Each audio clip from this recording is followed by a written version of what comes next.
road மேல கார பாரு, காருக்குள்ள பொண்ணை பாரு, பொண்ணு கையில கிளிய பாரு, பொண்ணு கையில கிளிய பாரு, கிளிக்குள்ள பயத்த பாரு, பயத்தக்குள்ள கொட்டிய பாரு, கொட்டிக்குள்ள முழுக்கத்துல போட்டு பாரு,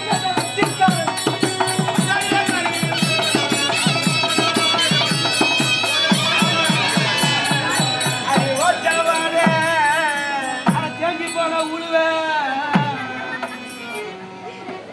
என்னடா மூஞ்சி அப்படி காமிக்கிறேன் என்ன பார்த்தா தேஞ்சி போன உழு மாதிரியா தெரிஞ்சு இறங்கிச்சு அந்த உழவு ஏரியா கதிகாலம் வச்சு ஏரியா கதிகாலம் ஆமா அப்படியா ஐயா பெரியவரே வணக்கம் ஐயா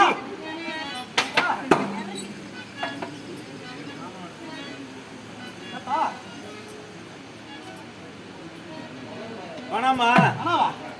ஏன் சொல்ற பதமே வேற விதமா இருக்கு நான் பயந்து பயந்து நிக்கிறேன் நான் பயந்து ஓரமா நிக்கிறேன் ஏன்னா நிலைமை அமெரிக்கு புரியுதா புரியுது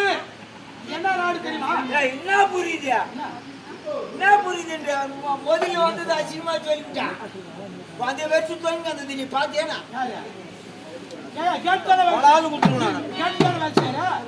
வீட்டுல வேலை செய்வாங்க நாங்க பார்க்க மாட்டோமா பார்த்துதான் நாங்க உள்ள போறோம் அதனால நீ அதை பாத்துக்கிறேன் வேற எதுவும் பெரியவரே வயசுல மூத்தவரே தடி எடுத்துக்கணும் ஏய் அது வர மாதிரி வந்து நாயா நானே யாரும் சொன்னாங்க சரிப்பா வேகாதான் முடிஞ்சு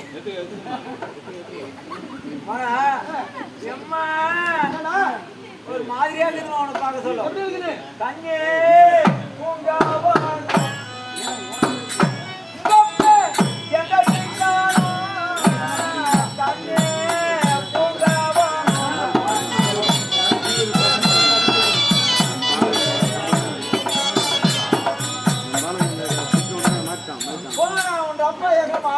சென்னைக்கு போய்க்கிறேன் உனக்கு எனக்கும் படிக்கலாம்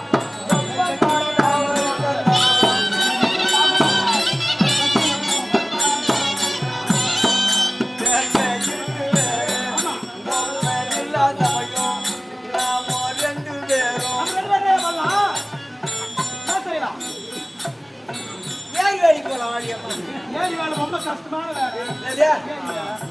அது முன்ன ஏரி வேலைக்கு போய் ஓட்டு வச்சுட்டு வந்தவங்க 300 ரூபாய் சம்பளம் அப்போ ஆமா இப்போ ஒய்ஃபு அதிகம் ஆமா 40 ரூபாய் 50 ரூபாய் தான் சம்பளம் அதுவே வாய் வயிற்றுல அடிச்சுக்கிறாங்க வாயு வாயு கொட்டி விடவழ்த்து போறாங்க இப்ப சம்பளம் கம்மி 40 ரூபாய் தான் அதுவே பெரிய கூலிப்பா அதுவே பெரிய கூலி நீங்க மதிக்கு மண்ண போறீங்களே 500 ரூபாய் கொடுப்பா உங்களுக்கு சரி நீ யாரு என்ன நாடு சோழிகாபுரி பட்டினம் தாழக்கூடியவர் யார் இரண்டே கசிவு அவர் மனைவி பேர் என்ன லீலாவதி அம்மா அந்த அம்மாவுக்கு கோயில் பெண் என்னயா யார் யாருக்கு பாக்குற ரெண்டே பாத்துட்டு கிடையாதா இல்ல சொன்னாங்க சரிமா சரிமா ரெண்டு பேரும் மல்லிகா மல்லிகாவா ஆமா சரி அம்மா